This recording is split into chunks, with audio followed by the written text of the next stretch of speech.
पुरुषोत्तम। आलोचना प्रसंग पंचम खंड का निर्वाचित अंश पाठ करने के लिए मैं श्रद्धेय श्री सूरजदा को अनुरोध करता हूँ। जय गुरु। आलोचना प्रसंग पंचम खंड, पेज नंबर 132 133। সুধাংশুদা এসে দাঁড়াতেই সিসি ঠাকুর সহস্যে বললেন, कैपल की बोले। सुधांशुदा आके खड़े होने पर सीसी ठाकुर हंसते हुए कहने लगे कि कैपल क्या कहता है। सुधांशुदा ওর যখন যেটা খটকা লাগে তখন সে সম্বন্ধে জিজ্ঞাসা করে, শোনে, বোঝে, কিন্তু নিজের মনোভাব পরিষ্কার করে ব্যক্ত করে না। सुधांशुदा कहने लगे कि उसे कोई चीज के बारे में जब कोई प्रश्न उठता है तो उस संबंध में वो पूछता है, सुनता है, समझता है, लेकिन अपना जो मनोभाव है वो स्पष्ट रूप से व्यक्त नहीं करता है। প্রশ্নগুলি শুনে মনে হয় লোকটা বুদ্ধিমান ও চিন্তাশীল। प्रश्न को सुनकर ऐसा प्रतीत होता है कि वो बुद्धिमान और चिंताशील है। সিসি ঠাকুর, দেখো যে তালে বেতালে যাজন করে ওকে যেন উত্তক্ত না করে। सीसी ठाकुर जी सुधांशुदा से बोलने लगे कि तुम ख्याल रखना कि कोई भी समय असमय पर उसे याजन करके विरक्त ना करे, আর ওর যেন কোনো অসুবিধা না হয় এখানে, और उसका कोई असुविधा ना होनी ना चाहिए यहाँ पर। সুধাংশুদা সহাস্যে, এখানে উৎকট উৎসাহিত অনেকে আছে, তারা সুযোগ পেলে এলোধাবারি যাজন করতে ছাড়ে না। सुधांशुदा हंसते हंसते बोलने लगे कि यहाँ पे उत्कट उत्साही लोगों की कमी तो नहीं है। उन लोगों को संजोग मिलने पर जबरदस्त जाजन करने से छोड़ते नहीं। তবে ক্যাপল এখানকার ধরন বুঝে গেছে, কার সঙ্গে কিভাবে কথাবার্তা বলতে হয় বুঝে। लेकिन कैपल यहाँ का जो चाल चलन है या जो सिस्टम है वो समझ चुका है, और किसके साथ किस तरह बातचीत करना चाहिए वो समझता है। তাই যাকে এড়িয়ে চলতে হয় নির্বিবাদে এড়িয়ে চলতে পারে। इसीलिए जिसे अवॉइड करके चलना है वो निर्विवाद से अवॉइड करके चलता है। सीसी ठाकुर सुने একটু হাসলেন। सीसी ठाकुर ये बात सुनकर थोड़ा मुस्कुरा दिए। দখল প্রামাণিককে দেখে सीसी ठाकुर खुशी हुए कुशल प्रश्नादि করতে লাগলেন। दखल प्रामाणिक को देखकर सीसी ठाकुर जी खुश होकर उनके कुशल मंगल के बारे में पूछने लगे। কথায় কথায় শুনলেন তাদের পাড়ার একটি মেয়ের বিয়ে। बातों बातों में उन्होंने सुना कि उनके मोहल्ले में एक लड़की का शादी है। শুনে উৎসুক ভরে ওদের বিয়ে থা রীতিনীতি সম্পর্কে প্রশ্নস্থলে नाना কথা জেনে নিলেন। सुनकर उत्सुकता के सहित उनके शादी विवाह का रीति नीति के बारे में प्रश्न के माध्यम से कुछ बातों को जान लिए। পরে বললেন, মেয়ে কখনো খারাপ বংশে দিতে নেই। आदमी कहने लगे कि लड़की को कभी भी खराब वंश में नहीं देना चाहिए। ক্ষেত যতই ভালো হোক না কেন, বেছন যদি ক্ষেতের উপযুক্ত না হয় তাহলে যেমন ফসল ভালো হয় না, তেমনি মেয়ে যতই ভালো হোক না কেন, ছেলে যদি তার যোগ্য না হয় তাহলে কিন্তু কাচ্চা বাচ্চা ভালো হয় না। खेत कितना भी अच्छा क्यों ना हो, बीज अगर खेत के उपयुक्त ना हो तो उससे अच्छे फसल नहीं होता है। ठीक वैसे ही लड़की कितनी भी अच्छी क्यों ना हो, लड़का अगर उसके योग्य ना हो तो वो अच्छा बच्चा कच्चा नहीं होता है। মেয়েও সে ছেলের ঘর করে সুখ পায় না, लड़की भी उस लड़के के संसार करके सुखी नहीं होती है। দখল, তা ঠিক কইছেন ঠাকুর। ভালো বংশের যদি গরিবও হয় ताओ तादेर आचार व्यवहार शांति पावा जाए। दखल ने कहा कि ठाकुर जी आप ये सही बोल रहे हैं। अच्छे वंश में के मनुष्य अगर थोड़ा गरीब भी होता है तो भी उनके आचार व्यवहार में शांति मिलती है। सीसी ठाकुर, তুমি অনেক দেখিছো, শুনিছো, তাই তোমার হিসেবের মধ্যে আছে। सीसी ठाकुर जी कहने लगे कि तुम बहुत देखे हो, सुने हो, इसलिए तुम्हारे हिसाब में है। রত্নেশ্বর দা, আজকাল বংশমর্যাদার কথা বললে অনেকে সেটাকে সংকীর্ণতার পরিচায়ক বলে মনে করে। रत्नेश्वर दास सीसी ठाकुर जी से साझा करने लगे कि आजकल वंश मर्यादा का बात बोलने पर बहुत लोग उसे संकीर्णता का परिचायक समझते हैं। सीसी ठाकुर, তার মানে पितृपुरुषের কথা ভেবে বা বলে गौरव बोध करे ना। इसका मतलब पितृपुरुष का बात सोच कर या बोलकर गौरव महसूस नहीं करता है। উৎস সম্বন্ধে যাদের এই অবজ্ঞা, তারা ভগবত ভক্ত হবে বা দেশ হবে বা অন্যকে ন্যায্য মর্যাদা দিয়ে চলবে, সে বড় কঠিন কথা। उत्स के संबंध में जिनकी अवज्ञा है, वो भगवत भक्त होगा या देश प्रेमी होगा या फिर दूसरे को जो उचित मर्यादा है वो देकर चलेगा, ये बहुत कठिन बात है। যে পিতৃপুরুষের মর্যাদা বোঝে না, সে নিজেরও মর্যাদা বোঝে না, আর যে নিজের মর্যাদা বোঝে না, সে অন্যের মর্যাদাও বোঝে না।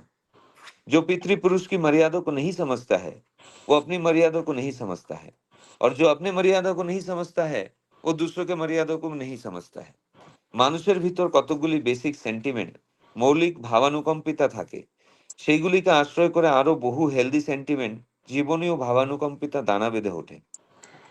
मनुष्य के अंदर कुछ बेसिक सेंटिमेंट यानी मौलिक भावानुकंपिता रहता है, और उसी को आश्रय करके और भी बहुत सारे हेल्दी सेंटिमेंट यानी कि जीवनीय भावानुकंपिता दाना बांध कर उठता है।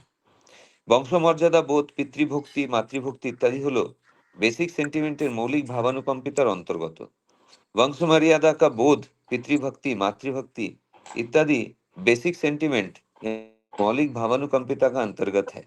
एगुली खत्म हो गए अन्य सद्गुणगुली दाঁড়াবে किसের ऊपर? ये सारे खत्म हो जाने पर दूसरे सद्गुण किसके ऊपर खड़ा होगा? কোনো কিছু গজিয়ে তুলতে গেলে তার জন্য জমি তো চাই, कुछ उगाने के लिए कम से कम जमीन तो चाहिए। কিরণদা, ঠাকুর আপনি যোগ্যতা বাড়াবার কথা বলেন, কিন্তু ভিতরে সম্পদ না থাকলে মানুষ যোগ্যতা বাড়ায় কি করে? किरणदा ठाकुर जी से एक प्रश्न पूछ रहे हैं कि ठाकुर, आप योग्यता बढ़ाने का बात कहते हैं, लेकिन अंदर अगर संपन्न नहीं रहेगा तो मनुष्य योग्यता बढ़ाएगा कैसे? সিসি ঠাকুর, একটা দেশলাইয়ের কাঠিতে যে আগুন হয়, সে আগুনকে যদি मात्रा মতো ईंधन देते থাকা যায়, তাহলে তাই জগৎকে পুড়িয়ে দিতে পারে। सीसी ठाकुर इस प्रश्न का उत्तर देते हुए कहने लगे कि एक माचिस के तीली में जो आग रहता है, उस आग को अगर सही मात्रा के अनुसार ईंधन देते रहा जाए, तो उसे वो पूरे जगत को जलाकर ছারখার कर सकता है। যার যা আছে সেইটুকু সক্রিয় সঞ্জীবিত রেখে বাড়িয়ে চললে কতদূর যে বাড়তে পারে তার কোনো শেষ নেই। जिसके पास जो भी कुछ है, उसे अगर सक्रिय और संजीवित रखकर बढ़ाया जा सके, तो ये कितना दूर आगे बढ़ेगा उसका कोई শেষ नहीं है। তোমাদের যখন যা বলতে করি তখন তখনই যদি সেইটা করতে চেষ্টা করো, তাহলে দেখবে কতখানি বেড়ে যাবে। तुम्हें तुम लोगों को जब भी जो कुछ मैं करने कहता हूँ, साथ साथ उसी को अगर तुम करने की चेष्टा करो तो देखोगे कितना बढ़ोगे। আবার स्वतःस्वेच्छ दायित्व নিয়েও করা লাগে, और स्वतःस्वेच्छ दायित्व लेकर भी करना चाहिए। শ্রেয়ার্থ পূরণে আগ্রহ আবেগ নিয়ে যত দিক দিয়ে যতখানি অনুশীলনরত থাকা যায় ততই ভালো, ততই লাভ। श्रेयार्थ पूरण में आग्रह आवेग के साथ जितने तरफ से जितना অনুশীলনরত रहना जाया जाए उतना ही लाभ है। আর যা কিছু করবে তা করা চাই বিধিমাফিক, যাতে সাফল্য অনিবার্য হয়ে ওঠে। और जो भी कुछ करोगे वो करना चाहिए विधि अनुसार, ताकि साफल्य अनिवार्य हो उठे। अतंद्र भावे लेके থাকা চাই, अतंद्र भाव से लगे रहना चाहिए। आलस्य বা অবসাদ के प्रश्रय দিতে নেই, आलस्य या अवसाद को प्रश्रय नहीं देना चाहिए। আর যতটুকু ক্ষমতা, যোগ্যতা বা অধিকার লাভ হয় তার কখনো অপব্যবহার করতে নেই। और जितना भी क्षमता, योग्यता या तो अधिकार लाभ होता है, उसे कभी भी उसका दुरुपयोग नहीं करना चाहिए। শক্তি বা যোগ্যতার অপব্যবহার করলে বৃদ্ধির পথে কপাট পড়ে যায়। शक्ति या योग्यता का दुर्व्यवहार करने पर वृद्धि के पथ पे बाधा आ पड़ता है। যার যতটুকু যোগ্যতা আছে তা দিয়ে যদি সে পরিবেশের উপকার না করে, অপকার করে, ইষ্ট স্বার্থকে উপেক্ষা করে সংকীর্ণ আত্মস্বার্থের সেবা করে, তাহলে ফার্দারেন্স, অগ্রগতি হয় না। जिसकी जितनी योग्यता है वो देकर अगर वो परिवेश की उपकार नहीं करता है, अवकार करता है, इष्ट स्वार्थ को उपेक्षा करके संकीर्ण आत्म स्वार्थ की सेवा करता है, तो फार्दारेंस यानी कि अग्रगति नहीं होता है। কারণ মনটা যদি প্রসারণশীল থাকে তাহলে তার ভিতর দিয়ে একটা জীবনী উদ্দীপনার সৃষ্টি হয়, সেই উদ্দীপনায় শক্তি ও যোগ্যতা বৃদ্ধির সাধনার সহায়ক হয়। কিন্তু মনটা যদি সংকুচিত হয়ে চলে তাহলে সেই প্রেরণা আর মেলে না। क्योंकि मन अगर प्रसरणशील रहता है तो उसी के माध्यम से एक जीवनी उद्दीपना की सृष्टि होती है। वही उद्दीपना शक्ति और योग्यता की वृद्धि का साधना का सहायक होता है। किंतु मन अगर संकुचित हो उठे तो वही प्रेरणा और नहीं मिल पाता है। जय गुरु। जय गुरु। सूरजदा बहुत सुंदर भाव से आलोचना प्रसंगों का निर्वाचित अंश पाठ किए हैं और उनको हिंदी में अनुवाद करके बताया है। आज का जो विषय वस्तु है उसका 4 पार्ट है। पहला पार्ट ऐसा है कि कैपेल का बारे में बातचीत हो रहा है। ठाकुर जी बोल रहे हैं कोई भी कैपेल दादा को परेशान ना करे, उसको उल्टा सुल्टा जाजर ना करे और उसका कोई असुविधा ना हो ये ख्याल रखे। दूसरा प्रसंग ये है कि विवाह के बारे में है। ठाकुर जी बोल रहे हैं कि जो लड़की है जिसको शादी होना है उसको हमेशा अच्छा घर में देना है, कभी खराब घर में खराब वंश में शादी नहीं देना है। और पात्र पात्री जो है दोनों को एक दूसरे को परिपूरक होना चाहिए, तभी वो सुप्रजनन होता है। तीसरा जो पार्ट है वो है वंश मर्यादा का ऊपर। वंश वंश मर्यादा जो है वो एक्चुअली मनुष्य का कुछ बेसिक सेंटिमेंट्स होता है, जैसे कि वंश मर्यादा बोध, मातृभक्ति, प्रीतिभक्ति इत्यादि। अगर ये सब खत्म हो गया, ये सब नहीं रहा तो उसका सद्गुण नहीं होता है। और चौथा पार्ट जो है वो है योग्यता वृद्धि का ऊपर। मनुष्य का योग्यता वृद्धि का बात हो रहा है। जिसका पास जो भी संपद है उसको अगर सक्रिय और संजीवित करके रखे तो वो बहुत आगे बढ़ सकता है। उसका जो आगे बढ़ने का कोई सीमा नहीं है। जो भी योग्यता है उसको उसी से उसको परिवेश का सेवा करना चाहिए, नहीं तो अग्रगति होता है, अग्रगति थम जाता है, रुक जाता है। तो ये है 4 पार्ट आज का आलोचना का विषय वस्तु। अभी ये आलोचना को आगे बढ़ाते हुए मैं श्रद्धेय श्री लोनकार दा को अनुरोध करूंगा 10 मिनट आलोचना रखने के लिए। दादा आप 7 बजे तक आलोचना रखिए। जय गुरु दादा। जय गुरु सोमनाथ, जय गुरु। वंदे पुरुषोत्तम, वंदे पुरुषोत्तम, वंदे पुरुषोत्तम। अभी हमारे आदरणीय सूरज जा के माध्यम से एक कंटिन्यूअस स्पीड में जो आज का विषय का उन्होंने बंगाली का हिंदी में अनुवाद, साथ ही साथ हमारे सोमनाथ उसका शॉर्ट में रस ग्रहण किया है। तो आज मेरे को ये विषय में बोलने का नहीं बुलाया गया है, लेकिन हमारे शशिकांत दा कल मेरे को बोले कि दादा कुछ आप श्रद्धेय राजूदा के साथ 2-3 दिन रहे, उसका थोड़ा सा अनुभूति अगर बता देंगे, इसके लिए मैं आज बोलूँगा। तो मैं तो हमेशा सुनने के लिए रखता है, लेकिन पता नहीं आप लोग शशिकांत दा क्या बात होता है, लेकिन बोलते दादा आपको बोलना ही है। तो कोशिश करता हूँ। मैं 3 दिन हमारे आदरणीय राजूदा के साथ था। बहुत सौभाग्य समझता हूँ कि उनके साथ रहने से मैं बहुत बार उनके साथ रह के मौन रखा, क्योंकि जितना जो हो सके राजूदा कुछ बातें कहे वो हमारे लिए अच्छा हो। और बाकी हमारा ऐसा परिवार की तरह बात वो नहीं हुआ, उनका भी उन्होंने ज्यादा परिवार का कुछ बातें नहीं, शॉर्ट में थोड़ा सा बोल के ज्यादा करके परमपिता का और श्री श्री आचार्य देव का ही बातें होते रहा। तो स्टार्टिंग में जब 14 तारीख का जो बात था सत्संग पुणे में रखने का, वो आशीर्वाद से ही और श्री श्री आशीर्वाद आचार्य देव का ही आशीर्वाद था खास करके, नहीं तो सबको 15 तारीख को था। तो इसीलिए राजूदा को बोला गया था कि आप जा रहे तो पुनः एक दिन बदलापुर सब हो के आइए, सबको मिलके। इतना उनका आशीर्वाद था। वही बोले कि मैं जो आशीर्वाद मेरे को मिला है उसकी तरफ से मैं जा रहा हूँ। तो 14 तारीख को दोपहर को मैं पुणे मंदिर साइड में गया और वहाँ हमारे राजूदा से मुलाकात हुआ। बाद में उनके साथ रहा तो उधर स्टार्टिंग में सबको वो बोले कि मैं आज कुछ बोलूंगा नहीं, मैं जाजन के रूप में मेरे पास मैं एक जगह बैठूंगा। तो वहाँ जो दादा लोग आए अपना कुछ इंडिविजुअल बातें और कुछ प्रॉब्लम बता रहे थे और अपना राजूदा उनको उसका सॉल्यूशन बता रहे थे। ज्यादा करते हमारे राजूदा ने यंग जनरेशन के लिए बहुत बार उन्हें बच्चे लोग थे उनको बुला के उनको बस इजाजत किया, सब लोग अच्छी तरह बैठे थे, बच्चे लोग छोटे मोटे, और उसमें राजूदा का कहना था कि बच्चे लोग को घर में कैसा रहना चाहिए, माँ पिताजी के साथ कैसा रहनी चाहिए। दूसरी बात, अपना एक एम्बिशन रहता है, अगर स्कूल में जाते तो हम कुछ अच्छे डॉक्टर बने। इसके बारे में राजूदा ने उनके साथ भी बहुत अच्छा विश्लेषण किया कि आपका एम्बिशन ठीक है कि मैं ये बनूंगा, लेकिन जो साध्य है वो मन में रखे कैसा उसको टैकल करना है, कैसा उसको प्रयत्न करना है। अगर समझो, एक उदाहरण दिया उन्होंने, एक पहाड़ी है, पहाड़ी में एक अच्छा मंदिर है, और उसका आपका एक एम्बिशन है कि उधर जाके हम दर्शन करें। ये अगर साध्य है आपको है मन में, लेकिन आप कुछ नहीं करेंगे तो उधर पहुंच नहीं पाते ना। तो इसलिए अगर उधर पहाड़ी में कुछ स्टेप है, कुछ खराब रास्ता है, वो सोचना पड़ेगा मैं कैसे जाऊंगा। अगर ये स्टेप या चढ़ के जाएंगे तो आपका, तो इसीलिए आपको मेरा साध्य क्या है उसके ऊपर ध्यान दे के उसको कैसा कैसा करके हम उधर पहुंचे, ये सोचना चाहिए। एक लड़का सामने उनको देखा कि थोड़ा नाराज बैठा है, तो वो बोले, अरे बेटा तू क्यों इतना नाराज रहा, मेरे को लग रहा है, क्या बात है? बोला, मैं तो अभी एग्जाम दिया है और कुछ कॉलेज में एडमिशन होना है, और कुछ 3-4 कॉलेज का अच्छा कॉलेज मिले, यही चिंता में मैं। राजू बोला, उस चिंता क्यों करते हैं?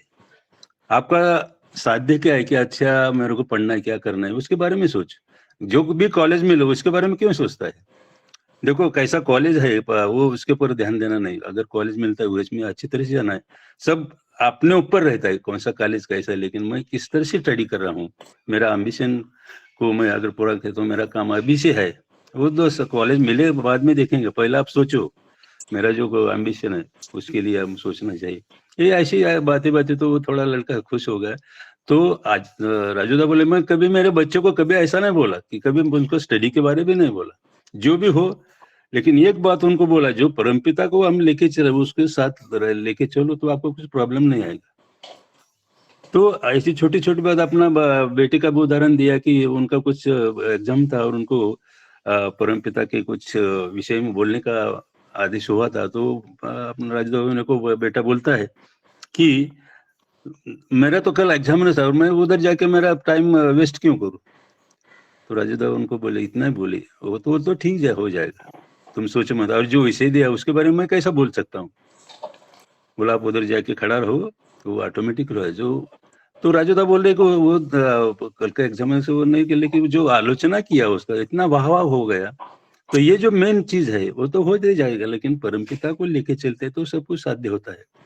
उसके बाद कोई कोई एक देखो कैसा बात रहता है। एक दादा ने पूछा कि राजूदा, हम मेरा एक दोस्त है और वो इतना सत्संग में आता है, सब कुछ मदद करता है, ये करता है, लेकिन उनका एक प्रॉब्लम है, उनका कुछ वहाँ या कुछ उसको शाबाशी या कुछ ज्यादा यूं नहीं होता है, कोई कोई का ऐसे बोलते हैं ऐसा करता है वैसा करता है। तो वो कभी कभी हट जाता है सत्संग में आने का, सोचना अरे मैं उधर ऐसा करता हूँ लेकिन वैसा मेरा बिहेवियर नहीं मिलता है, मैं ऐसा होता है। तो राजूदा यही बोले, उसको बोलो तुम किसके लिए आते हैं सत्संग में? जब आते हैं तो आप किसके लिए आते हैं? आपका स्वार्थ के लिए या कि किसके लिए? परमपिता के लिए आते हैं ना। वो लोग जो बोले आपको मेरा सत्संग में जाना है, मैं सत्संग में जा रहा हूँ परमपिता के लिए, और जो कुछ काम है अच्छी तरह करते रहो, देखने वाला वो है ना, वो क्या कौन बोलता है। ऐसा बहुत सारे वहाँ चर्चा चल रहा था, उतने में 3-4 घंटा बहुत सारे लोग आके मिल रहे थे, माँ लोग भी आ रहे थे, कोई फैमिली मैटर बोल के, तो सबको अच्छी तरह राजूदा को मैं देखा, इतना उनका जो सॉल्यूशन है वो बताने का जो तरीका है, आदमी लोग खुश होके जाता था। तो बाद में 2-3 घंटे के बाद 2 बज गए तो बोले, अरे खाने का क्या बात है, हमारा तो खाने का इच्छा हो रहा है, तो हम लोग कदा के साथ जाके खाएंगे। तो ये होने के बाद शाम को सत्संग हुआ। फिर दूसरा दिन डोंबिवली में जाने का था, तो सुबह हम जल्दी निकले और 10:30 बजे तक। तो जाते जाते उनका तो थोड़ा डायबिटीज का ये है राजूदा को, तो कुछ लोन करमानी कुछ दिया, तो रास्ते में हम थोड़ा होटल में, वो बहुत खुश हो गए, एक अच्छा होटल मिला, वो सिल फटा के रोड जो है कल्याण, उसमें रोड में एक अच्छा, वो खा के फिर हम लोग प्रणोदा के घर में गए। उधर उधर भी सब बोले कि मेरे इधर जो जो बच्चे लोग है वो तो उनका परिवार का सब लोग, बच्चों को भी वही तरह से वहाँ उन्होंने बच्चों लोग को ट्रीट किया। बाद में एक बोलते बोलते वो बोले कि एक मैं कश्मीर गया था, तो कश्मीर में जब श्रीनगर में हम तो गए, एक मिलिट्री मैन, एक रिटायर्ड मिलिट्री मैन, एक हाइट पूरा ऊंचा आ गया, और मेरे को, मैं जब जब उधर बोल रहा था, वो बाद में थोड़ा बहुत देर के बाद वो मेरे पास आया, मेरे को एकदम मीठी मार के बोला कि बहुत सुंदर लगा आपका ये।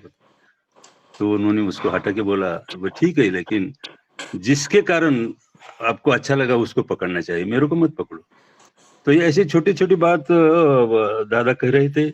उसके बाद वो बोल रहे थे कि हम सत्संग में जाते हैं, अगर सत्संग में आप जाते हैं, लोगों को बोल रहे थे दादा कि आप कुछ ऐसा मन में एक ऐसा भाव लेके जाइए, सुंदर भाव से जाइए। अगर मेरे साथ, मैं सत्संग में जाता हूँ, मेरे शशिकांत आ रहे हैं, और वो शशिकांत के बारे में मेरा अच्छा नहीं है, शशिकांत के बारे में मेरा सोचना, कुछ कारण झगड़ा होने का मैं सोचता हूँ, तो शशिकांत को मैं देखा तो मैं मन खराब हुआ, और वो मन खराब होकर आप अगर बैठेंगे तो परमपिता नाराज होते। इसीलिए सत्संग में हम जाते हैं, किन के लिए जाते हैं? परमपिता के सत्संग में जाते हैं, इसीलिए सुंदर भाव से बैठना है, नहीं तो हम नहीं बैठने के तो हमारे परमपिता नाराज होगी। ये जो छोटी छोटी बातें हमको ध्यान देना चाहिए। साथ ही साथ उन्होंने बोला कि आप अच्छा सत्संग करते, अच्छा सजावट करते, सब कुछ होता है, गान बान सब अच्छा होता है, लेकिन वो होने के बाद हम जाएंगे और उसको हमारे इसमें अगर उसका चाल चल में अगर परिवर्तन नहीं होगा तो कुछ कहने का मतलब नहीं वो करने से।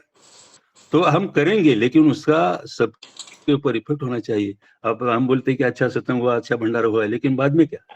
तो ये छोटी छोटी बात मैं सुन रहा था, तो यही कि मैं हमेशा यही, मैं भी सबको कहता हूँ कि हम सत्संग में जाते हैं तो हमको बैठना है, सामने हमारे परमपिता बैठे, माँ बड़ माँ बैठी है, बड़दा जी बैठे हैं, हमारे आचार्य देव, वो बैठ के हमको सोचना, बाजू में कौन बैठा है वो बात नहीं।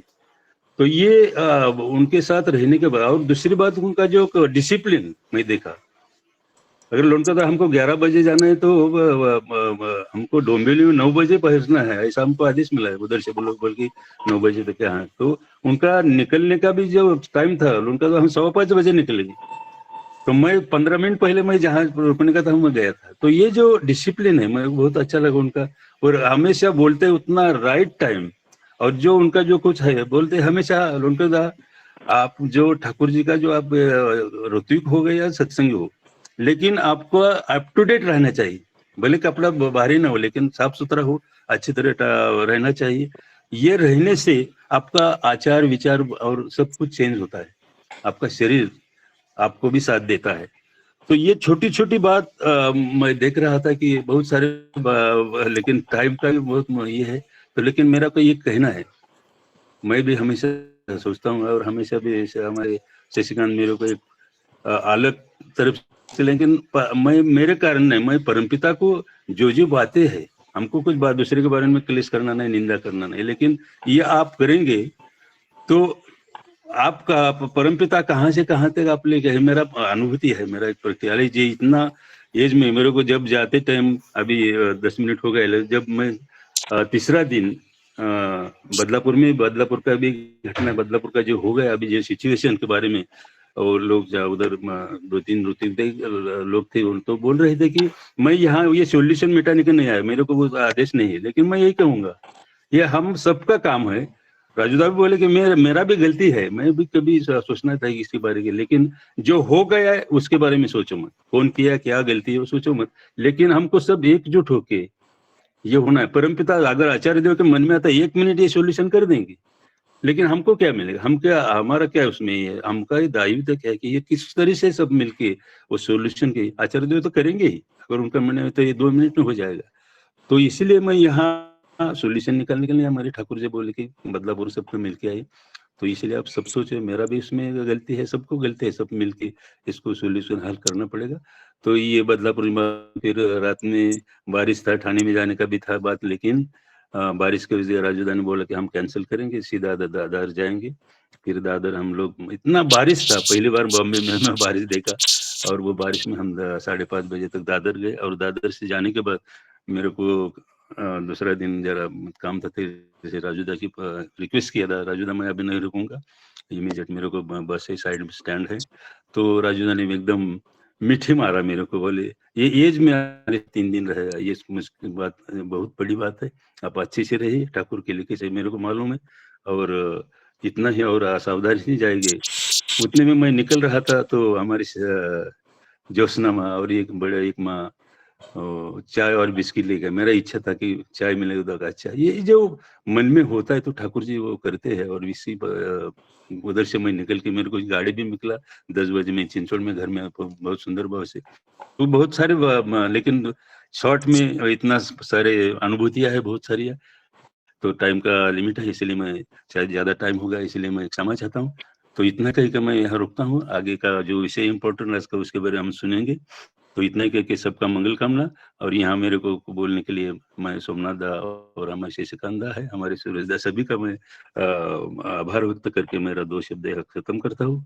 वंदे पुरुषोत्तम, वंदे पुरुषोत्तम। जय गुरु दादा, जय गुरु।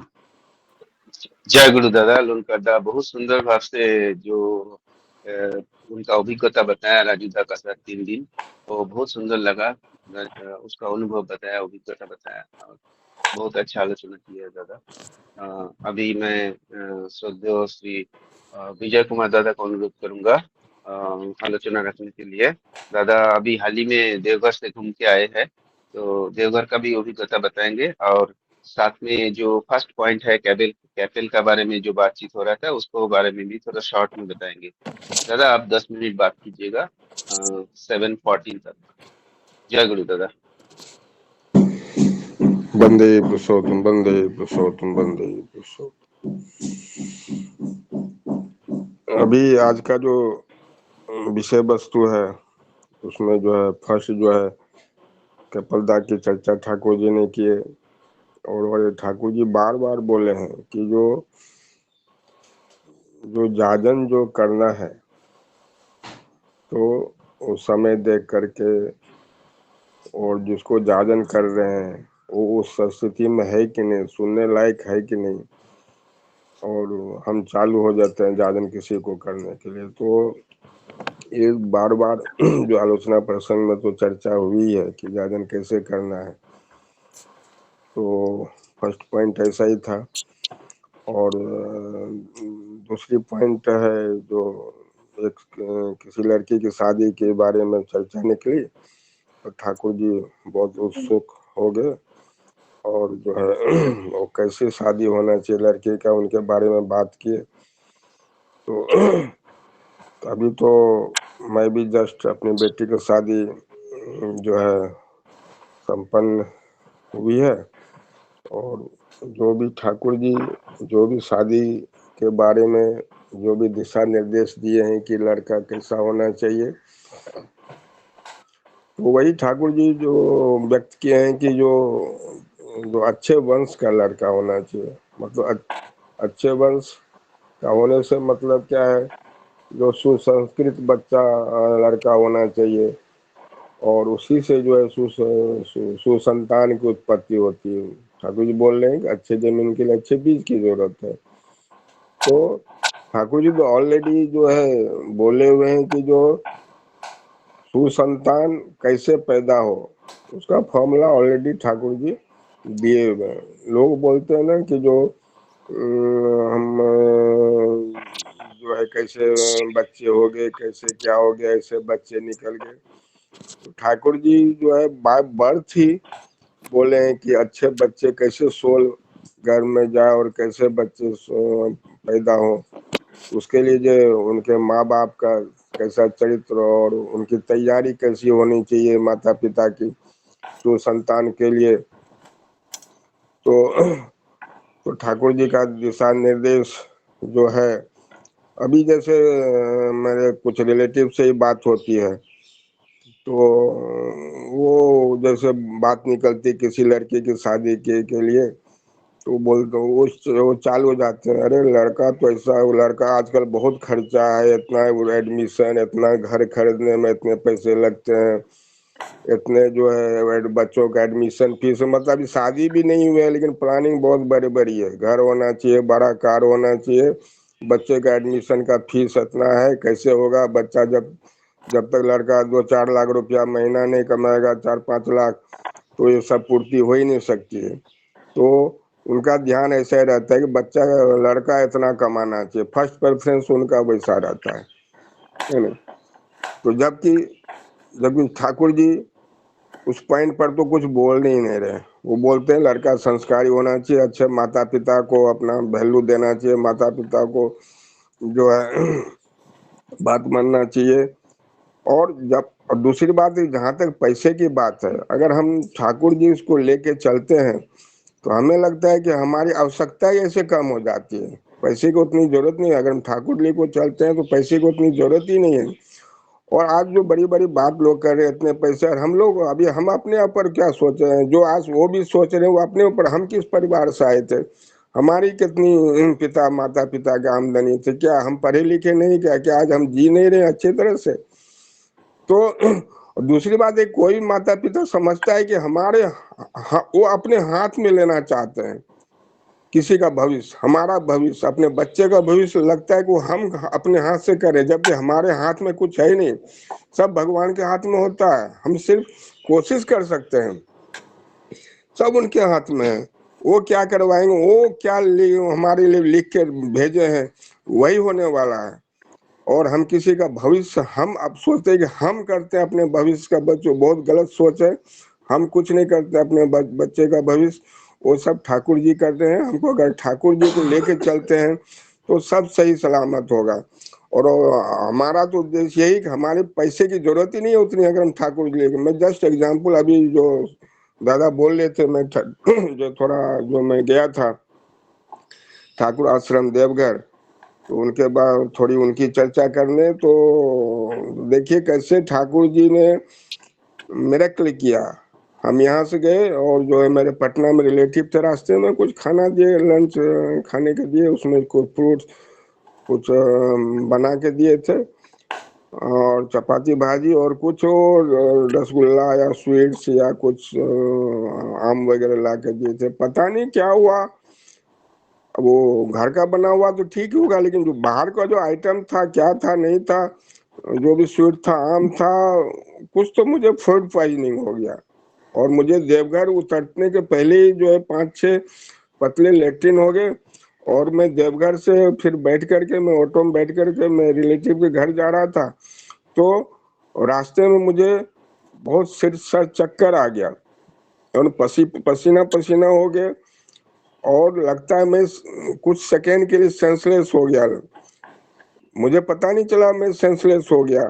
फिर जो है ऑटो रुका हुआ था, तो जो है मेरी पत्नी जो है वो मुझे पकड़ के जोर जोर से नाम करने लगी, तो विद इन सेकेंड लगता है मुझे होश आ गया, और मैं फिर वॉमिटिंग हो गया। फिर जो है मैं गया घर पे, फिर मैं रिलेटिव को फोन किया, वो दवा बताए, दवा खाया, और सुबह उठते के साथ वो सब हमारे जितने भी हम पूरे फैमिली गए थे, मेरा जो बेटी दामाद जो अभी शादी हुई वो भी गए थे, उनका दीक्षा लेना था, तो सबने प्लान कैंसिल कर दिया कि सुबह मॉर्निंग का प्रार्थना अटेंड नहीं कर पाएंगे, इनकी तबीयत मेरे बहुत खराब हो गई रात में। तो ये लोगों ने प्लान बना के रखा था कि नहीं सुबह का प्रेयर अटेंड कर। लेकिन मैं जब सुबह उठा 3 बजे 3:30 बजे उठ गया, मेरे दिमाग में तो चल रहे थे कि आज मुझे फुल डे ठाकुर आश्रम में रहना है, मॉर्निंग प्रेयर से लेके इवनिंग प्रेयर तक, कहीं कुछ काम नहीं, और दीक्षा कार्यक्रम भी होना चाहिए। और सुबह मैं उठा तो मुझे जो फुल एनर्जी मेरे पास थी, एनर्जी में कोई प्रॉब्लम नहीं आया। तो अगर ये दूसरे के साथ अगर घटना होता, मैं जस्ट एग्जांपल दूं, दूसरे के साथ होगा तो हॉस्पिटल जाना पड़ता, हॉस्पिटल में जो है करीब वो पानी चढ़ाता 25-50 हजार रुपये तो एक दिन में चले जाते थे, 100% जाते थे अगर। तो हमारा तो कुछ पैसा, एक पैसा नहीं गया। और सुबह मैं एनर्जेटिक होकर के उठा, और मैं सबको बोला कि चलना है मुझे, जो है मॉर्निंग प्रेयर अटेंड करना है। और सिर्फ फटाफट सब तैयार हो गए, मॉर्निंग प्रेयर अटेंड करके गए। और जो है फिर उसके बाद जो है आचार्य देव नाम ध्यान अटेंड किए वहाँ पर। फिर से जो है जब आचार्य देव बैठे 10 बजे, तो उनके परमिशन से जो है मेरे दामाद जो अभी शादी हुई है नीली, तो उनकी दीक्षा हो गई। और राजू दास तो वहाँ पर नहीं थे। जनरली हम कभी भी जाते हैं तो राजू दास से मिलते हैं, और देवघर में जितने रिलेटिव सबको मिलवाते हैं, उनसे मिलते हैं, बहुत प्रेरणा मिलती है मुझे, वो जो बात करते हैं। तो राज से मैंने बात किया, तो बोले मैं तो अभी निकल चुका हूँ, तो आप निवेदन कीजिए। तो बाय द वे जो है राजू दास के जो है भाई सुधानंदा रविदा जो पूना में पहले जॉब करते थे, अभी वो देवघर में शिफ्ट हो गए, उनको जो है रसेसना मंदिर का इंचार्ज बना दिया गया है। तो आचार्य देव के आदेश से जो है उनके थ्रू जो है दीक्षा हो गई। तो इस तरह से जो है अगर ठाकुर को लेके चलते हैं तो आप जो भी लड़के सिलेक्शन कर रहे हैं शादी के लिए, जो सुसंस्कारी लड़का करना चाहिए, वो अब देखना चाहिए वो माँ पिता जी को प्रेम करते हैं कि नहीं, सबको प्रेम करते हैं, मेरी बेटी को प्रेम करेंगे कि नहीं, वही देखना है अपने को। वो बहुत पैसा हो ये वो फर्स्ट प्रेफरेंस पैसा लोग दे रहे हैं आज के डेट में। तो मैं नहीं समझता हूँ सिर्फ पैसा हो, पैसे से जो है प्रेम नहीं होता है। तो इतना कहकर मैं अपनी वाणी को समाप्त करता हूँ। जय गुरु दादा। जय गुरुदादा। विजय दा बहुत सुंदर भाव से पॉइंट नंबर 1 और 2 को आलोचना कर दिए है, और साथ में उनका देवघर का एक्सपीरियंस भी बताया, अभिज्ञता बताया। बहुत सुंदर लगा दादा आपका बात सुन के, कैसे मिराकल हो गया। अभी आलोचना को आगे बढ़ाते हुए मैं श्रद्धा प्रीति हलदर माँ को अनुरोध करूंगा आलोचना रखने के लिए। माँ आप कोई भी टॉपिक आलोचना कर सकते हैं 1 to 4 का अंदर। जय गुरु दादा। जय गुरु। जय जय गुरु सभी को। वंदे पुरुषोत्तम वंदे पुरुषोत्तम वंदे पुरुषोत्तम। आलोचना प्रसंग में आज सेकंड टॉपिक में सीसी ठाकुर जी ने विवाह के बारे में बताया है, मैं उसमें बोलना चाहूंगी। ठाकुर जी का पहला बानी है, एक बानी से स्टार्ट करना चाहूंगी। उन्नयन और सुप्रजनन नहीं तो विवाह का मूल, जैसा तैसा करके विवाह करो नहीं कोई भूल। मतलब ठाकुर जी पहले ही बता चुके हैं कि विवाह का एक ही मंत्र है, उन्नयन और सुप्रजनन। हम ठाकुर जी बोलते हैं कि एक इंसान का जन्म ही होता है कि हम आगे के जनरेशन को आगे बढ़ा सके और एक अच्छे संतान की उत्पत्ति कर सके। तो अच्छे संतान कैसे होगा, उसका मेन सूत्र ही विवाह से शुरू होता है।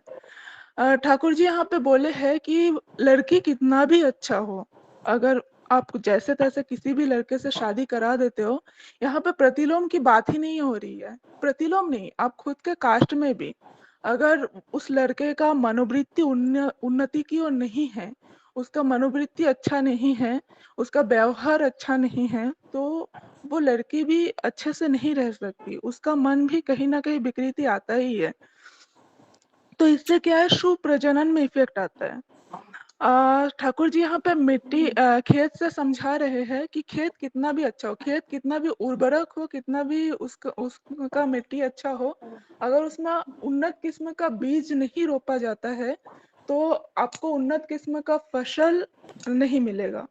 अर्थात अगर अच्छे लड़के के साथ आपका परिणय नहीं होता है तो आपका मनोवृत्ति कितना भी अच्छा हो, क्योंकि ठाकुर जी उन्नयन और सुप्रजनन वाले चैप्टर में ठाकुर जी उसमें बोले हैं कि नारी जो है मिट्टी है और पुरुष जो है बीज का बीज पुरुष से आता है।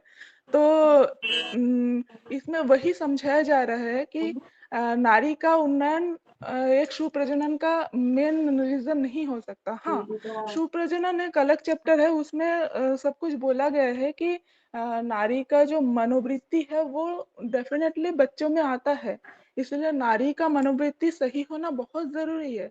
लेकिन इसमें नारी का जो मनोवृत्ति है वो सही कैसे होगा, उसके लिए भी उसका शादी तो सही होना चाहिए, उसका जो आसपास का जो माहौल है वो भी सही होना चाहिए, तभी वो हो सकता है। तो ठाकुर जी ने इसीलिए बार बार करके विवाह पे जोर दिया है। आजकल क्या है, हम अपने छोटे से जो बच्ची है, छोटे से ही मतलब जब जब से उसको समझ में आने लगता है तब से उन लोगों को विवाह के लिए तैयार करना चाहिए। मतलब विवाह के प्रति जो, क्योंकि आजकल के समाज में मतलब कोई अपने बर का चयन करते हैं, किसी से भी प्रेम हो जाता है, तो हमें अपने बच्चियों को यही समझाना चाहिए कि ऐसे तैसे किसी से भी प्रेम नहीं करना है। आपको उसका वंश परंपरा, उसके वंश मर्यादा, उसकी सोच, उसका व्यवहार, वो कमाता कितना है वो तो सेकेंडरी है। पहले ये सारे चीज देखो कि आपके साथ उसका व्यवहार कैसा है, क्योंकि आजकल यही देखा जाता है कि जैसे तैसे विवाह करके डाइवोर्स का जो केस है वो भी बहुत ज्यादा बढ़ने लगा है। ठाकुर जी बोले नारी वर को वरण करे उस विवाह से ही समाज बरे। जब नारी ही वर को वरण करता है तो क्यों ना हम अपने बच्चों को ही सिखाए कि कैसा वर होना चाहिए आपका। तो इससे क्या है, वो जो डाइवोर्स वाला चीज है वहां तक नहीं पहुंचेगा। कल के डेट में जब शादी होता है उसके बाद जो अ, उसके साथ जो व्यवहार होता है उससे उसका भी मन उत्तक्त हो जाता है उस परिवार के प्रति, उस वर के प्रति, जिससे एक सुसंतान का अ, सुसंतान नहीं दे पाती है। उसके बाद ठाकुर जी को आगे आगे बोला गया है वंश मर्यादा के बारे में। इस टॉपिक में भी मैं थोड़ा सा बोलना चाहूंगी कि ठाकुर जी से दादा बोलते हैं कि हम अपने वंश के बारे में या कल्चर के बारे में या अपने जो जाति है उसके बारे में अगर बात करें तो कहीं ना कहीं मन में एक कहीं ना कहीं मन में एक मतलब निम्न भाव आ जाता है अपने अपने कल्चर को लेकर, अपने वंश को लेकर। तो ठाकुर जी यहाँ पे बोलते हैं कि क्या वो अपने पिता को या अपने जो पूर्व पुरुष है उनको नहीं मानते हैं। अगर उनको नहीं मानते हैं तो इसका मतलब वो खुद का उन्नति भी नहीं कर सकते, वो समाज को कुछ भी नहीं दे सकते अगर वो अपने अपने वंश परिचय से ही वो कुंठा महसूस करते हैं। तो इसमें मैं एक लाइव एग्जांपल दूंगी कि बहुत सारे लोगों ने यहाँ पे केरला स्टोरी के बारे में सुना है। वहां पे क्या होता है कि वो रियल स्टोरी है, और वहां पे क्या होता है कि वो जो बच्चियां होती है, वो जो लड़कियां होती है, उनको अपने कल्चर के बारे में कुछ पता ही नहीं रहता है। मतलब उनको हमारी जो कल्चर है, हमारा जो सनातन धर्म है, हमारा जो घर का जो मतलब हम जो धर्म को मानते हैं उसके बारे में कुछ पता ही नहीं रहता। इसलिए कुछ मुस्लिम धर्म के लोग आते हैं और उनको बरगला के कन्वर्ट कर लेते हैं, और जो जो उनके साथ फिर गलत होता है। फिर उनको जाके पता चलता है, फिर वो रियलाइज करते हैं कि हमारे धर्म में तो ऐसा सिखाया ही नहीं जाता है, हमको तो कभी ऐसा बोला ही नहीं जाता है कि खुद के धर्म को मानने के लिए हम दूसरों से नफरत करें। तो वही चीज अगर हम बचपन से ही अपने बच्चों को सिखाए, अपने वंश परंपरा के बारे में, अपने जो पिता है, दादा है, उनके बारे में जो अच्छी बातें वो सिखाए कि हमारा ये कल्चर है, आप इस कल्चर से आते हो, तो क्या होगा कि समाज में वो जब आगे बढ़ेगी या बढ़ेगा तो उसको कोई ऐसे बरगला के दूसरे चीज पे नहीं ले जा सकते हैं। ठाकुर जी वही चीज यहाँ पे समझा रहे हैं कि अगर आप अपने वंश मर्यादा को नहीं समझते हैं तो आप समाज को कुछ भी नहीं दे सकते, आप खुद का उन्नति भी नहीं कर सकते हैं। इसीलिए हर इंसान को उसे ठाकुर जी ने हर एक चीज सिखा के गए हैं। हम अगर ठाकुर जी के अकॉर्डिंग चलेंगे तो हम आगे मतलब अपने जीवन को और अच्छे से उन्नति कर सकते हैं। तो दादा मैं यही दो दो पॉइंट में ही बात रखना चाहूंगी क्योंकि टाइम भी हो गया है और भी बोलेंगे। जय गुरु दादा। जय गुरु माँ, बहुत सुंदर भाव से आपने जो दो पॉइंट जो है, एक शादी विवाह का और एक वंश मर्यादा का आलोचना की है। बहुत इंफॉर्मेटिव बातें अपने बोले हैं, बहुत सुंदर लगा। हाँ, तो अभी मैं आलोचना को आगे बढ़ाते हुए श्रद्धेय श्री शशिदा को अनुरोध करूंगा पॉइंट नंबर 4 को थोड़ा आलोचना रखने की। श्रद्धेय शशिदा।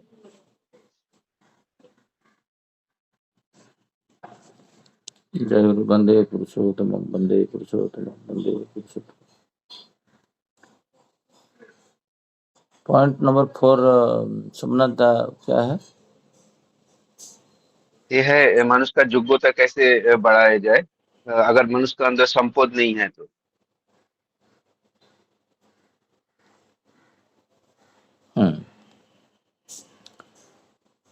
अभी बहुत अच्छा लगा जितने मैं आलोचना कर रहे थे। ये जो प्रयास है महालोक का, ये जब जाजन मनुष्य करता है तो उसके अंदर एक भावना आता है, जे मैं जो बातें बोल रहा हूँ उसके अंदर एक स्वतःस्फूर्त भाव से ये जाग जाता है जो ये चीज मैं कर रहा हूँ क्या। इसलिए 1000 लोग के सामने बच्चे लोग को श्री ठाकुर बोल रहे हैं योग्यता संपन्न करो। उस दिन राजू दबे वही बोल रहे थे जो प्रत्येक की जो बच्चे जिसका जो वैशिष्ट्य है वो वैशिष्ट्य में कैसे आगे बढ़ेगा, उसको कमजोर नहीं करना है, उनको प्रेरणा देना है, उनको कॉन्सेप्चुअली क्लियर करना है। क्योंकि आज के डेट में देखोगे बहुत सारा गुरुजन है, पुरोहित है, गोसाई है, ऋतिक है, जाजक है, अधुज है, जिनका conceptually they are not clear. जब कॉन्सेप्चुअली क्लियर नहीं होते हैं तो जो बोध में वो रहते हैं वही बोध में वो बच्चे को संतान को आगे बढ़ाते हैं। तो कभी संतान जे योग्य हो जगह में अयोग्य हो जाता है, साधु हो जगह में चोर भी बन जाता है। तो कोई पिता माता नहीं चाहते हैं मेरा बच्चा चोर बने कि मेरा संतान जो है खराब रास्ता में जाए, किसी का भी उद्देश्य नहीं होता है। बट क्यों होता है, अयोग्यता पथ में क्यों जाता है? उसका मूल कारण है जो हमको जीवन में इष्ट केंद्रित जीवन जापन चलन कॉन्सेप्चुअली जब मनुष्य क्लियर होगा। कल भी आते आते एक दो ऋतिक दादा के साथ रात में कुछ चीज को लेकर आर्गुमेंट हो रहा था, क्योंकि श्री ठाकुर जी का भावधारा को अंडरलाइन करके पढ़ के उनको जीवन में लाना, चरित्र में भाषणबाजी करेंगे तो वो तो प्रवचक बन गए। जो मैं लंकरदा को क्यों बोलता हूँ बार बार आलोचना करने के लिए, क्योंकि जीवन को लेके जो बात करोगे तो मनुष्य क्या करता है ना, खुद के ऊपर फोकस करता है। फोकस कैसे होगा ना, एक कांच के अंदर जो जबकाश बोलते हैं, उसको हिंदी में क्या बोलते हैं पता नहीं, मोटा वाला ग्लास जो रहता है उसको सूर्य के दिग में मैग्नीफाइंग ग्लास। हाँ मैग्नीफाइंग ग्लास। हाँ मैग्नीफाइड ग्लास, राइट, परफेक्ट। उसी को जब फोकस किया जाता है सूर्य किरण के तरह तो आप भी उसको आग लग जाता है।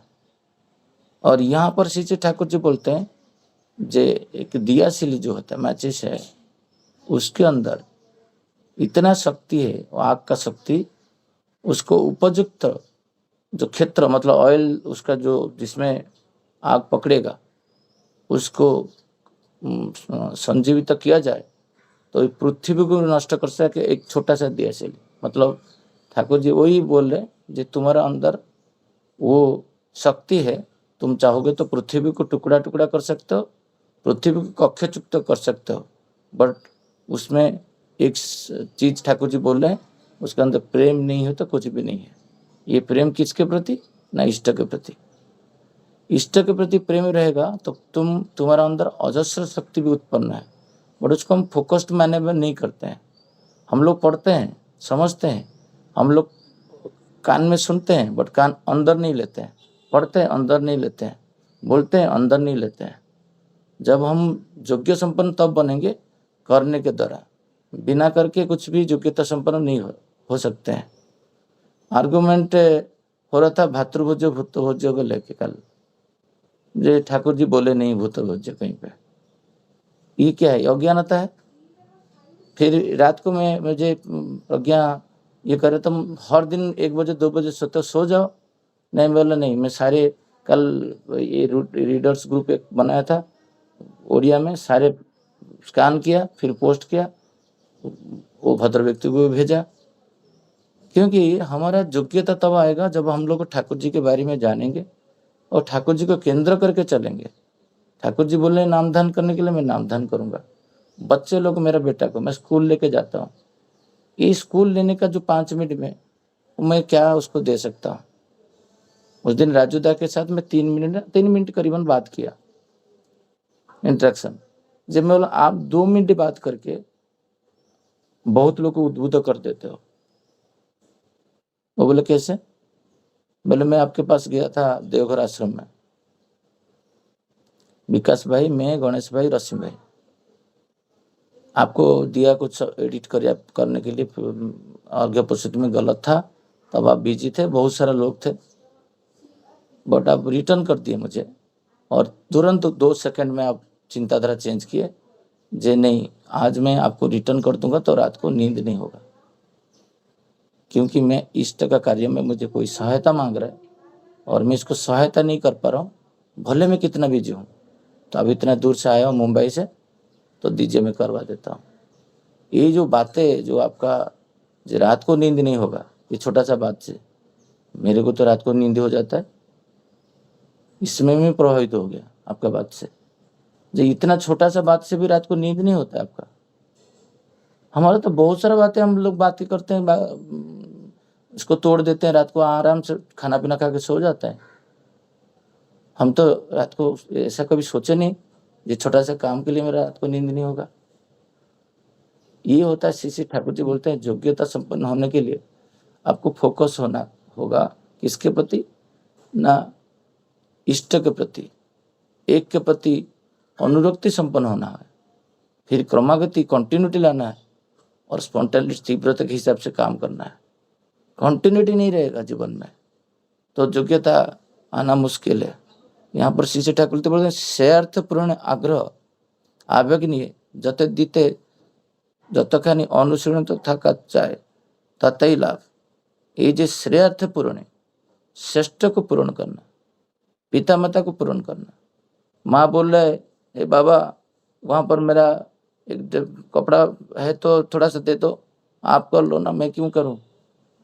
बट इधर मैं जाजन में खड़ा होकर बादलापुर मंदिर में बहुत सारा भाषण दे रहा हूँ, पर मेरा व्यक्तिगत जीवन अंधकारपूर्ण।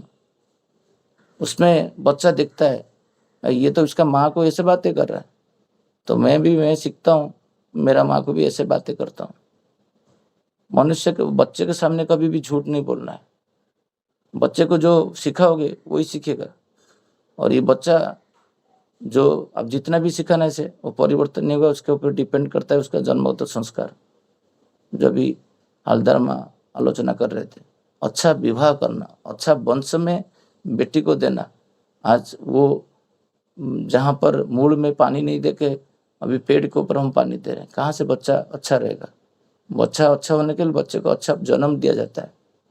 गुरु फैमिली से उस दिन मैं सुन रहा था, सिपाही बोल रहे थे जो घोड़ा बनने के लिए एक घोड़ा का पिता होना चाहिए, एक घोड़ा का माँ होना चाहिए, दिन घोड़ा आएगा। गधे से कभी घोड़ा जन्म नहीं लेते हैं, ये याद रखो। इसलिए सुसंतान सुविवाह से आता है और अच्छा व्यक्तित्व से आता है। जैसे ठाकुर जी यहाँ पर जो उदाहरण दिए हैं, अच्छा मिट्टी वाला जमीन होने से वो होगा नहीं। उड़ीसा में कपा चाष नहीं कर सकते, ब्लैक सॉइल चाहिए। महाराष्ट्र में ब्लैक सॉइल है, ये इसीलिए होता है। मैं एक दिन वो लेके मेरा जो आंगन में बाड़ी का पीछे लगा दिया था, हुआ नहीं। तो मैं टेस्टेड किया हूँ, तो मैं देखा ये तो हो ही नहीं रहा है ये, बट उसमें भिंडी अच्छा उग जाता है। बट ये इसलिए दोनों परिपूरक है। पिता माता का संजोग में पुत्र का जन्म होगा, देन वो योग्यता संपन्न होगा। बट योग्यता संपन्न करने के लिए मैं योग्यवान हूँ, और योग्यवान व्यक्ति को देखे एक नारी ग्रहण करता है। आज का डेट में तो पर्याय नहीं है। फास्ट जो अभी प्रोफेसर विजयदा बोल रहे थे, क्राइटेरिया तो है वेल एस्टेब्लिश्ड।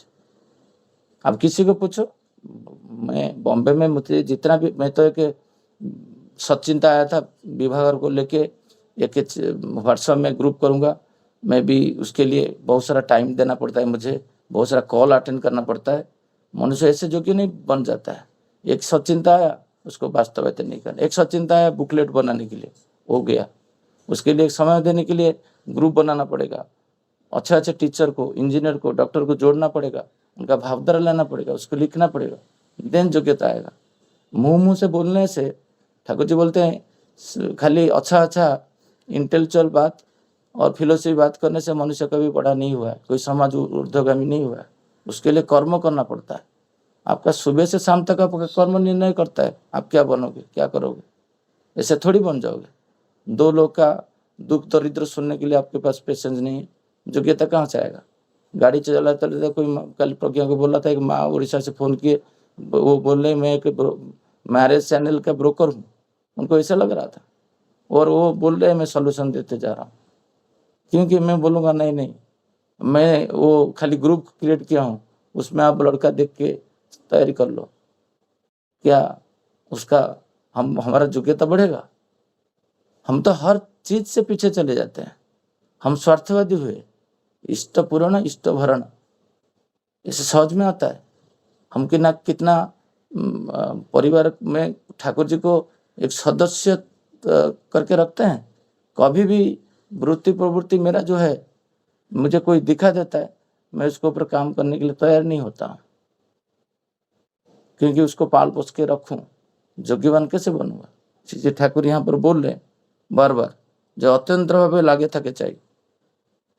जे मुझे 1:30 बजे मैं देखता हूँ एवरेज टाइम लास्ट 7 डेज का 1 o'clock 2 o'clock बीच में मैं सोता हूँ, but no deviation in before prayer से नहा धो के बैठना, एक वाइट चादर लेके बैठना, ये क्या प्रभावित नहीं करता है प्रज्ञा को?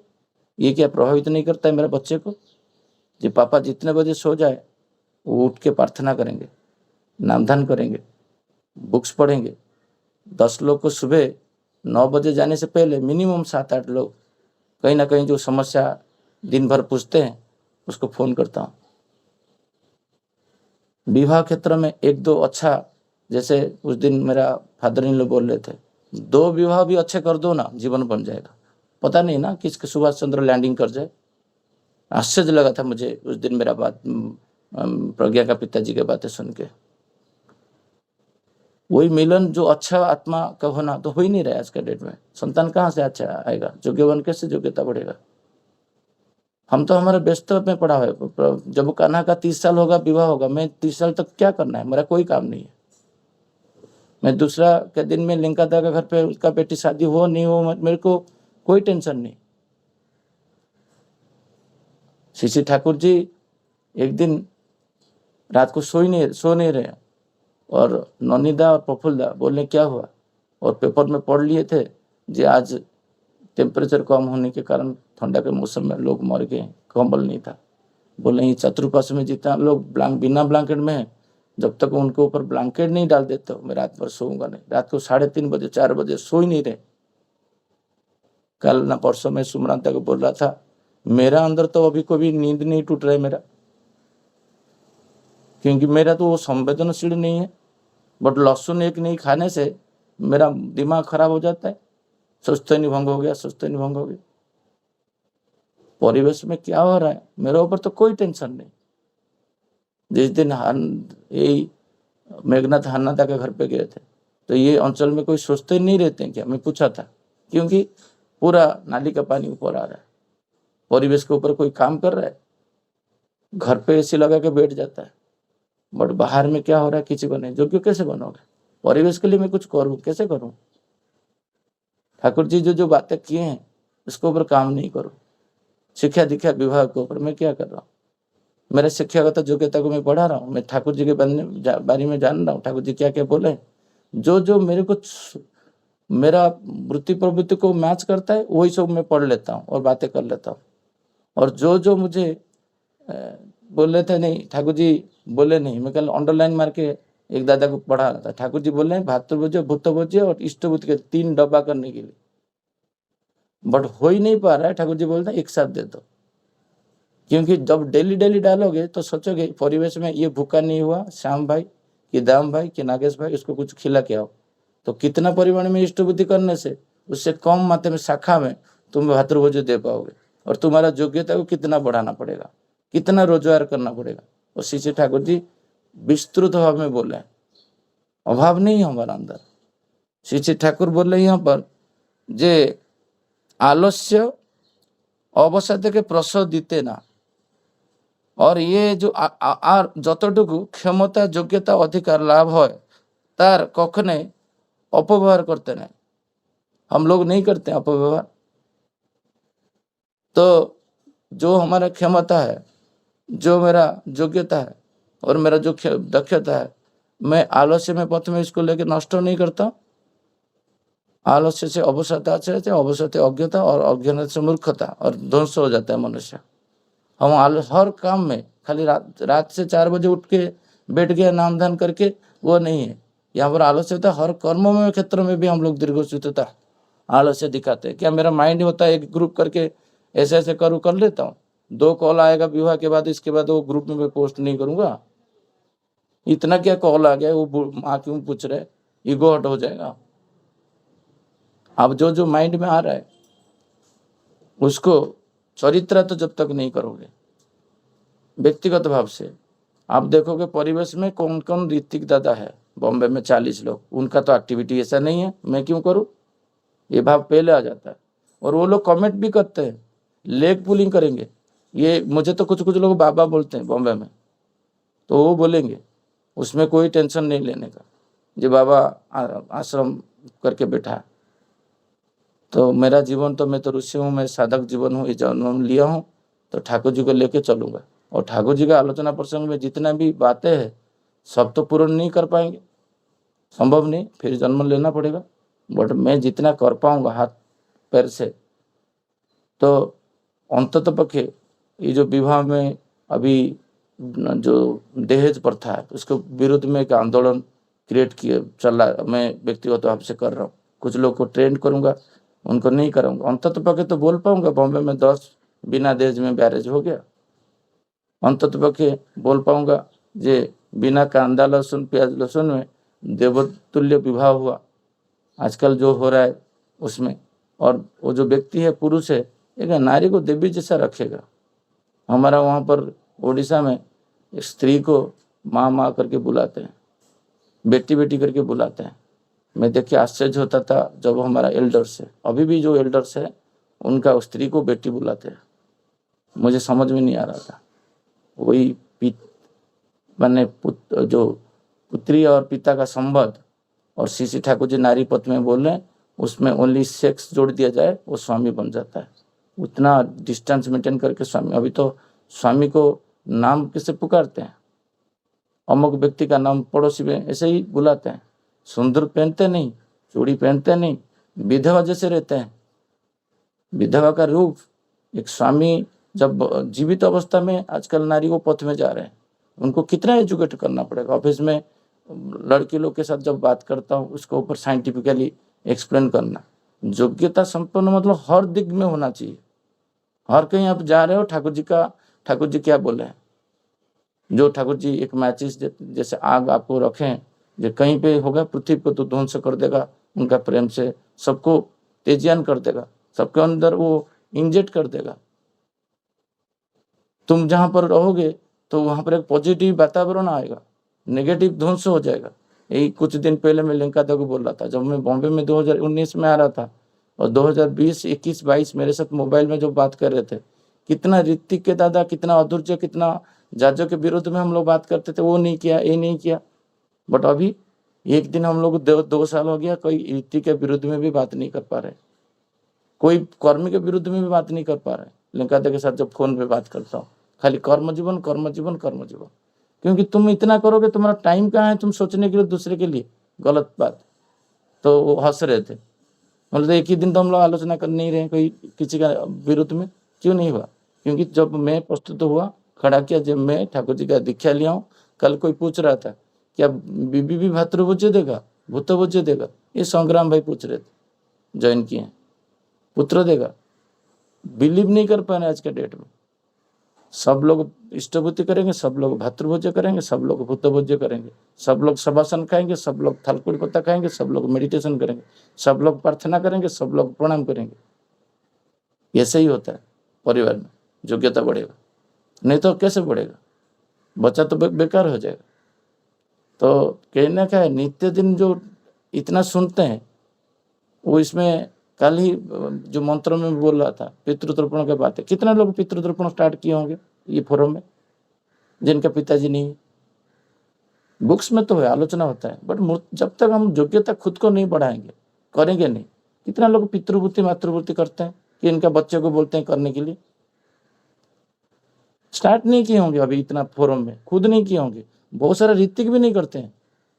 तो कहाँ बच्चा कैसे करेगा, कर नहीं पाएगा। ठाकुर जी इसलिए बोल रहे हैं उदाहरण बनो, योग्यता ऐसे नहीं बढ़ेगा जब तक आप ही नहीं करते हो। मैं बर्तन धोया, दिन बेटा इसका माँ को साहाଯ୍य किया बर्तन धोने में, आलोचना प्रसंग में अंडरलाइन किया, मैं तो आज तक बंद नहीं किया मैं बर्तन धोना।